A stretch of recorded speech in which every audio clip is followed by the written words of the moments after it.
Hello student, आज हम लोग चैप्टर 7 स्टार्ट कर रहे हैं। ये चैप्टर 7 है आपका division of algebra, algebraic expression, बीजीय व्यंजकों का विभाजन, या जो बीजीय पद होते हैं उनमें भाग की संक्रिया क्या होती है उसको स्टार्ट करेंगे। इसमें कुछ पॉइंट्स हैं, उनको समझ लें और इनकी डेफिनेशन सभी बच्चे अपनी बुक से लिख लेंगे। हिंदी मीडियम की बुक क्योंकि हमारे पास नहीं है, इंग्लिश मीडियम की है, तो डेफिनेशन आप उसी में से लिखें। तो डेफिनेशन लिखने में टाइम लगता है। देखिए, कांस्टेंट यानी अचर। अचर वो पद होते हैं और अंक जैसे आपके दिए गए थे 1 2 3 4 जैसे जो संख्याएं होती हैं, तो ऐसे सिंबल जिनका जो है फिक्स्ड वैल्यू होती है, जो कहीं पर भी परिवर्तित नहीं होती। जैसे 9 कहीं भी लिखा जाएगा तो 9 ही होगा, 7 कहीं लिखेंगे तो 7 ही वैल्यू होगी। तो ऐसी सिंबल जो क्या फिक्स्ड न्यूमेरिकल वैल्यू रखते हैं उन्हें कांस्टेंट कहते हैं। उसके बाद है वेरिएबल, जिसे हिंदी में चर कहते हैं। तो ऐसे सिंबल जिनका प्रॉब्लम के अकॉर्डिंग मान बदलता रहता है वो हमारे चर कहलाते हैं। जो आपका अलग अलग वैल्यू धारण कर लेते हैं। Quantity which can take various numerical value is called variable. ऐसी क्वांटिटी जो अलग अलग न्यूमेरिकल वैल्यू धारण कर सके उसे चर कहते हैं। उसके बाद आता है आपका अलजेब्रिक एक्सप्रेशन। थर्ड वाला चीज़ जो है वो है आपका अलजेब्रिक एक्सप्रेशन।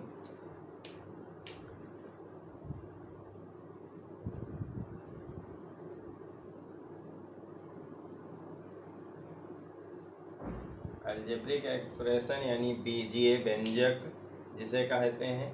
तो व्यंजक क्या है कि इन चर और अचर का सम्मिलित रूप होता है,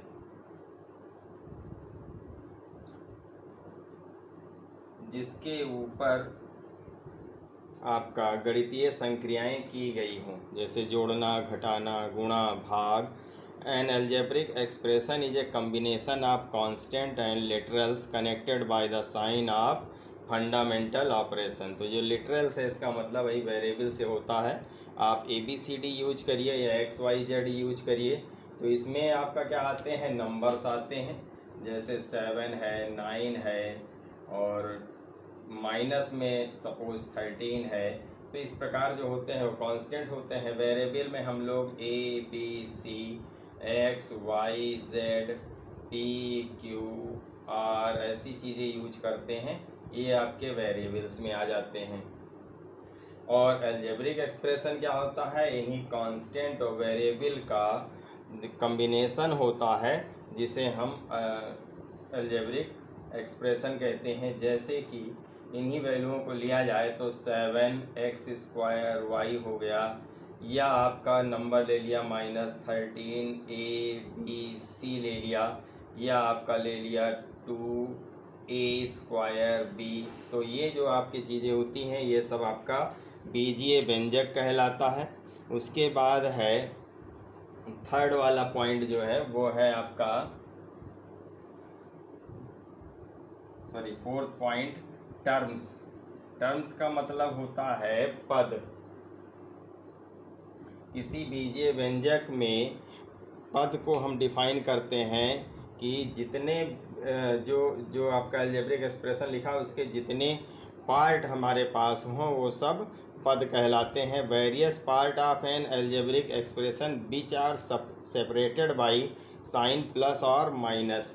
तो अलजेब्रिक एक्सप्रेशन में अगर देखेंगे तो हम पाएंगे कि उसमें प्लस और माइनस के साइन लगे हुए हैं।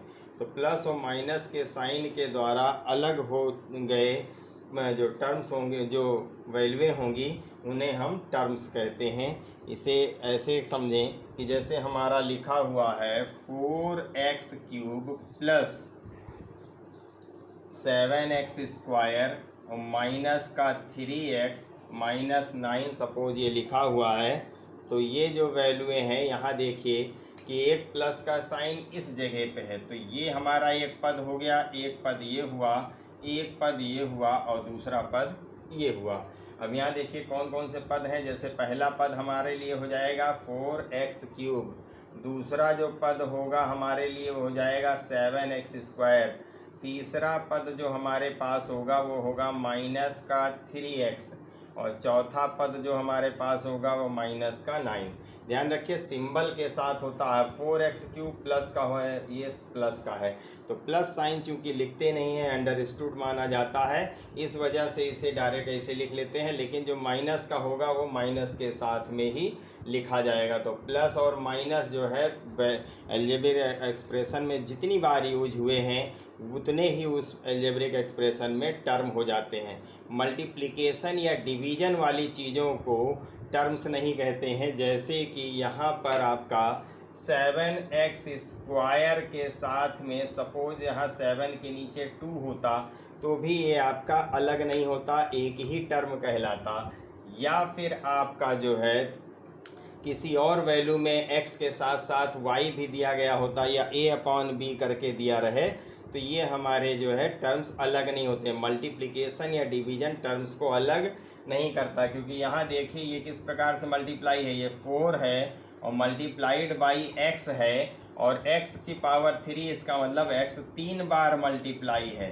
तो मल्टीप्लिकेशन किसी टर्म को अलग नहीं करता है, सेपरेट करते हैं टर्म्स डिफाइन करने के लिए। प्लस या माइनस का साइन ही बताता है कि उस अलजेब्रिक एक्सप्रेशन में कितने टर्म्स हैं। जैसे यहाँ 7 इंटू एक्स है, यहाँ आपका माइनस का 3 मल्टीप्लाइड बाई एक्स है, और यहाँ आपका ओनली माइनस का 9 है। अब यहाँ ओनली माइनस का 9 भी मत समझिए, यहाँ ऐसे भी लिखा जा सकता है x की पावर 0, क्योंकि किसी भी वेरिएबल की पावर अगर 0 हो तो उसकी वैल्यू 1 होती है, तो इसे ऐसे भी लिखा जा सकता है। अदरवाइज आप इसे केवल अचर पद समझें, कांस्टेंट टर्म, क्योंकि ये अचर वैल्यू है। तो पांचवा पॉइंट है पॉलिनोमियल, जिसे बहुपद कहते हैं।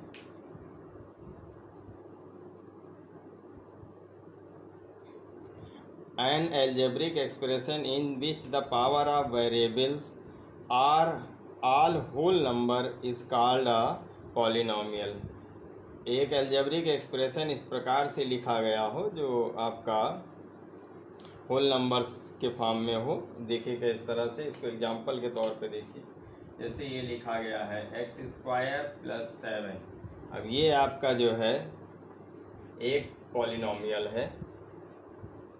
दूसरा आपका एक एग्जांपल देखें, x² - 5/2 xy और प्लस का y², ये आपका बहुपद है। तो इस प्रकार से जितने लिखे जाते हैं उनको हम जो है पॉलिनोमियल कहते हैं। जैसे एक हो गया x³ माइनस का 2x² और फिर माइनस का 7/9x और प्लस का 5/4। तो ये आपका जो है बहुपद कहलाते हैं। अब ज़रा ध्यान दीजिए, बहुपद में के लिए होता क्या है, अगर वो एक वेरिएबल के साथ में यूज हुआ है तो उसकी जो पावरें होंगी, जो घात लिखी गई है, जैसे 2 लिखा गया है, ये कभी भी माइनस में नहीं होगी, ये पॉजिटिव टर्म के रूप में है अगर, तो ये बहुपद। अगर एक ही वेरिएबल का है और उसे हम घातों के बढ़ते या घटते हुए क्रम में लिख सकते हैं तो ये हमारा बहुपद कहलाएगा। लेकिन अगर इसी की जगह पर ऐसा लिखा रहता कि x² + 7/x लिखा है तो ये हमारा बहुपद नहीं है। या अगर लिखा होता x² प्लस या x ही लिखा होता और ये लिखा होता x + 7 x की पावर माइनस का 2 प्लस का 4, ऐसा लिखा होता तो ये बहुपद नहीं है। या आपका x की पावर -3 प्लस आपका x और प्लस आपका फिर x² + x + 9 इस प्रकार से लिखा हुआ है तो ये भी बहुपद नहीं है, क्योंकि इसकी घात माइनस में लगी हुई है। तो इस जो बहुपद होते हैं इनमें सभी घातें धनात्मक होती हैं, पॉजिटिव वैल्यू होती है, और कोई भी डिवीजन में नहीं दिया गया हुआ होता है। सिंगल वेरिएबल वाले बहुपद का बता रहे हैं जिसमें केवल एक ही वेरिएबल, जैसे यहाँ आपका ये एक ही वेरिएबल वाला, देखिए यहाँ पावर 3 है पर पॉजिटिव है, यहाँ पावर 2 है जो घात के रूप में लिखा गया, आगे वाले 2 से मतलब नहीं है, इसे हम 3 लिखे दे रहे हैं, कंफ्यूज मत होइए। तो ये आपका -3 लिखा हुआ है, तो इससे कोई मतलब नहीं है। ये प्लस में जो घात 2 लिखा हुआ है वही मान्य होगा। उसके बाद आपका x लिखा है, फिर ये इस प्रकार की जो लिखे होते हैं अलजेब्रिक एक्सप्रेशन वो बहुपद कहलाते हैं। यदि 2 वेरिएबल के साथ में दिया गया बहुपद होता है तो वहाँ पे आप पाएंगे कि आपको जो है क्या कहते हैं, किसी में भी आपका पावर निगेटिव नहीं होगी। देखिए एक्स स्क्वायर है, एक्स वाई है, इसकी भी पावर पॉजिटिव ही है, यहाँ वाई स्क्वायर है, इसकी भी पावर पॉजिटिव ही है। तो 2 वेरिएबल का भी होगा तो भी पॉजिटिव ही होगी। उसके बाद अगला है डिग्री ऑफ पॉलिनोमियल। बहुपद की घात अगर पूछी जाए, अगर कहा जाए बहुपद की घात बताइए, तो ये घात बताने का मतलब 1 घातीय है, 2 घातीय है, 3 घातीय है वाली बात है। तो बहुपद की घात अगर पूछी जाएगी तो degree of a polynomial is 1 variable is the highest power of the variable. तो किसी भी उसमें अगर किसी वेरिएबल की घात जो सबसे बड़ी घात होगी वही उस बहुपद की घात कहलाएगी। जैसे इस एग्जांपल में देखिए एक्स स्क्वायर दिया गया है, तो यहाँ इसकी घात हमारी 2 कहलाएगी। ये 2 घात वाला है। उसके बाद यहाँ भी देखिए इसकी घात 2 है, इसमें भी इस टर्म की घात 2 है, इस टर्म की घात यहाँ 1 और 1 इन दोनों को ऐड करके देखा जाएगा तो घात 2 है, और इसकी घात भी 2 है। तो सबकी घात से मतलब नहीं होता है, किसी एक की घात जो सबसे बड़ी घात हो। जैसे इस वाले में देखें तो यहाँ एक इस वाले पद में पद के हिसाब से देखा जाएगा, इस पद की घात 3 है, इस पद की घात 2 है, इसकी घात 1 है, इसकी घात 0 है, क्योंकि इसके साथ में कोई वेरिएबल मल्टीप्लाई नहीं है। तो जो कांस्टेंट टर्म होता है उसकी घात 0 होती है। तो इस पूरे बहुपद की घात जो कहलाएगी वो 3 कहलाएगी। तो बहुपद की घात के हिसाब से 3 आपको बताए जाएंगे। पहला जो यहाँ पर होगा वो आपका होगा सिंगल घात वाला, और 1 घात का, 2 घात का, 3 घात का, तो आपका जो है 1 डिग्री वाला। जब डिग्री आपकी जो है 1 वाली हो, पहला जो जैसे एग्जांपल, फिर दूसरा, फिर तीसरा, 3 एग्जांपल देखिए, 3 घात वाले हो गए। 4 देख लीजिए जो जिसकी डिग्री यहाँ लिख दें। एक आपका जैसे लिख दिया अचर पद, हमने लिख दिया कोई नंबर, सपोज हमने लिख दिया कि यहाँ लिख दिया 7। अब ये 7 हमारा, एक 7 लिख दिया, दूसरा लिखा 4x - 7, तीसरा लिख दिया 7x स्क्वायर प्लस का 5x माइनस का 9, और चौथा लिख रहे हैं x³ + 4x square -9x plus का 11। ये लिखा हुआ है।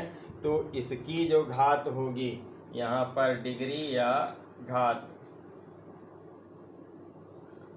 ये घात लिख रहे हैं इस साइड में, तो इसकी डिग्री हमारी होगी 0, इसकी डिग्री हमारी होगी 1, इसकी होगी 2, और इसकी घात हो जाएगी 3। तो ये आपका इस तरह से जो मैं किसी पद में कोई भी पद लिया जाए तो उस पद की पहले घात देखिए, तो जो मैक्सिमम आपको घात मिलेगी वही उस पूरे बहुपद की घात कहलाएगी। तो यहाँ देखिए एक ही पद दिया गया है और उसकी घात 0 है, और 0 वाली घात के लिए बताया था कि 7 वाले को हम कैसे लिख सकते हैं। इस 7 वाले को हम ऐसे भी लिख सकते हैं 7 × x⁻0, और फिर ये आपका जो है घात में इसकी घात बता दी जाएगी कि इसकी घात 0 हमेशा वेरिएबल की घात के हिसाब से बताया जाता है। तो इस प्रकार से आप इनको देख करके इनकी घात बता सकते हैं। नेक्स्ट पॉइंट है कांस्टेंट पॉलिनोमियल, जिसे अचर बहुपद कहते हैं। इन सभी की परिभाषा जो है आप बुक से लिख लीजिएगा। सभी स्टूडेंट, हिंदी मीडियम वाले अपनी हिंदी में और इंग्लिश मीडियम वाले इंग्लिश में। तो constant polynomial, a polynomial consisting of a constant term only is called a constant polynomial, और इसकी डिग्री हमारी 0 होती है। तो ऐसा बहुपद जिसमें केवल अचर पद मौजूद हो, जैसे हमारा 3 है, ये केवल अचर पद है, या हमारा 7 हो गया, या -9 हो गया, तो ये हमारे जो है अचर बहुपद कहलाते हैं, जिसमें केवल कांस्टेंट टर्म होता है और इसकी डिग्री या घात 0 होती है। लीनियर पॉलिनोमियल का मतलब है रेखीय बहुपद। या रैखिक बहुपद, जैसा वर्ड आपके में लिखा गया हो, कहीं कहीं रैखिक भी लिखा रहता है, रैखिक बहुपद। तो ऐसा बहुपद जिसमें दिए गए वेरिएबल की घात केवल एक हो वो रैखिक बहुपद कहलाता है।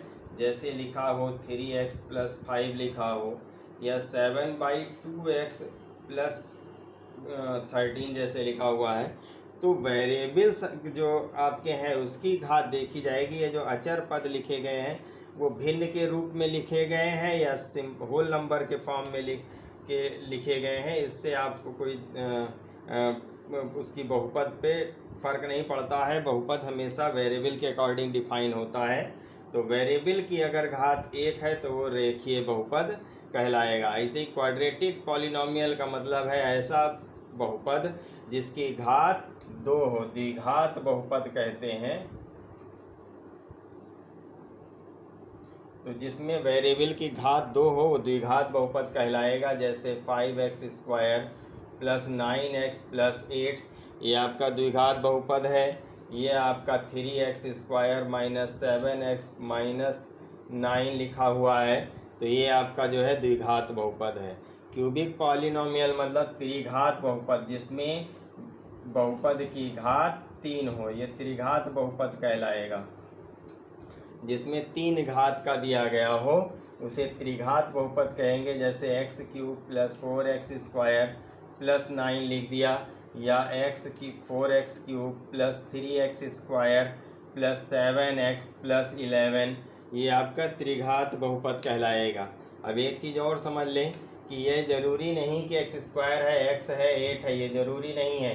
केवल इतना लिखा हुआ हो, अगर ये केवल 5x² + 4 होता तो भी ये हमारा द्विघात बहुपद ही कहलाता, या केवल x² लिखा होता तो भी ये द्विघात बहुपद ही कहलाएगा, या इसके साथ में 1 लिखा हुआ है, कोई और टर्म लिखा है तो भी द्विघात बहुपद ही कहलाएगा। क्योंकि ये मान लिया जाता है कि इसके बाद वाले जो टर्म लिखे हैं उनके आगे मल्टीप्लाई किया गया कोफिशिएंट हमारा 0 था, इस वजह से वो टर्म 0 है। यही कंडीशन यहाँ पर भी है कि अगर हमारे पास x³ + 4 लिखा है तो भी त्रिघात बहुपद कहलाएगा। ओनली x³ लिखा है तो भी त्रिघात बहुपद ही कहलाएगा।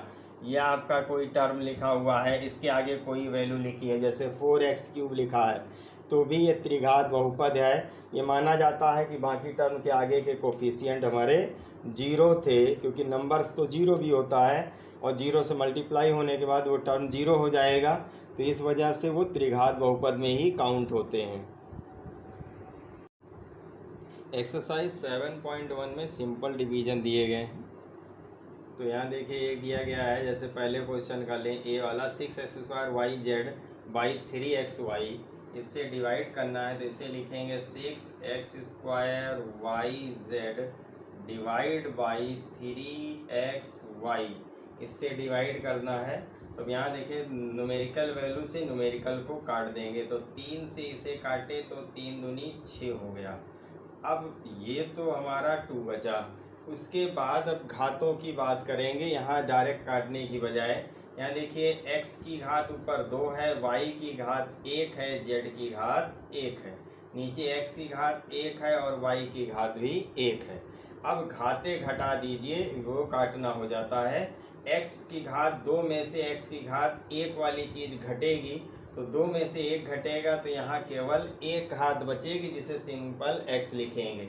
यहाँ ऊपर y की घात 1 है, नीचे y की घात 1 है, तो 1 में से 1 जाएगा तो 0 हो जाएगा, तो फिर y हमारा कंप्लीट, इसी वजह से कहा जाता है y पूरा कट गया। अब देखिए ऊपर z की घात 1 है, नीचे z है ही नहीं, तो z हमारे पास बचेगा। तो इसको भाग करने में जो आंसर हमारे पास आएगा वो आएगा 2xz। अब यहाँ दिया गया है आपको d वाले में एक वैल्यू ये है, इसको इससे डिवाइड करना है, तो इसे ऐसे लिखेंगे 27x³ + y³ divide by 9x² - 3xy + y²। आप ऊपर गुणनखंड कर देंगे तो ये इसको लिख सकते हैं 3x का होल क्यूब, क्योंकि 3 को 3 बार गुणा करें तो 27 आ जाता है, और ये हमारा हो गया वाई क्यूब। इसको डिवाइड करना है 9x² माइनस 3xy और प्लस वाई स्क्वायर। अब ये हमारा ए क्यूब प्लस बी क्यूब का फार्मूला खोल देंगे तो ये आता है एक ब्रैकेट में ए प्लस बी, दूसरे ब्रैकेट में ए स्क्वायर। ए स्क्वायर का मतलब 3x का स्क्वायर करेंगे तो आ जाएगा 9x स्क्वायर। फिर उसके बाद दूसरा होता है माइनस का ए बी, तो माइनस लिखा और ए बी यानी 3x और y का मल्टीप्लिकेशन तो माइनस का 3xy और प्लस का बी स्क्वायर यानी कि लास्ट वाला y का स्क्वायर, और डिवाइड बाई हमारे पास है 9x² माइनस 3xy प्लस का y स्क्वायर। अब ये वाली वैल्यू पूरी और ये पूरी वैल्यू कैंसिल हो जाएगी, तो आंसर हमारे पास बचेगा 3x प्लस y। तो इस प्रकार से अगर ऊपर लिखा गया व्यंजक गुणनखंड के रूप में तोड़ा जा सकता है तो उसे गुणनखंड के रूप में ब्रेक करके और उसके बाद नीचे वाले से जो वैल्यू कट रही है उसे काट देते हैं। क्वेश्चन नंबर 2 में देखिए लिखा गया है x² प्लस 4x प्लस 4 और डिवाइड बाई x प्लस 2। तो दूसरे का b वाला है, अब इसको हम लिख सकते हैं, ये आपका ऊपर जो लिखा हुआ है ये है x प्लस 2 का होल स्क्वायर और नीचे आपका लिखा गया है x प्लस 2। होल स्क्वायर का मतलब क्या होता है, x प्लस 2 को 2 बार गुणा किया गया है और नीचे हमारे पास x प्लस 2 है और इसको ऐसे काट दिया और रिजल्ट आ गया हमारे पास x प्लस 2। इसे आप यूं भी कर सकते थे, इसे अलग पार्ट में करने की जरूरत नहीं। x प्लस 2 की घात 2 थी और यहाँ नीचे x प्लस 2 की घात 1 थी, तो 2 में से 1 घट जाएगा, 1 बचेगा तो x प्लस 2 की घात 1 या x प्लस 2। ऐसे ही ऊपर वाला इधर दूसरे का e वाला देखिए, तो ये वाला हमारा क्वेश्चन लिखा हुआ है 3x का होल स्क्वायर और इधर वाला जो है ये लिखा हुआ है 4y का होल स्क्वायर। तो ए स्क्वायर प्लस बी स्क्वायर मिल गया। अब बीच वाला देखते हैं क्या ये 2ab है, तो ये देखिए माइनस को छोड़ करके लिखा 2, a की जगह लिखा 3x और b की जगह लिखा ये 4y। देखिए इस तरह से गुणा करने पे 24 को हम लिख सकते हैं 2 तिहाई 6 और 6 चौक 24, और नीचे वाली वैल्यू जो 3x माइनस 4y है इसको एज इट इज लिख लीजिए। अब ऊपर वाली वैल्यू हो गई A square plus B square minus का 2ab, तो ये हमारा होता है a माइनस बी का whole square. a minus B का होल स्क्वायर है और नीचे 3x माइनस 4y लिखा हुआ है। अब इससे डिवाइड होगा तो आंसर आ जाएगा 3x माइनस का 4y।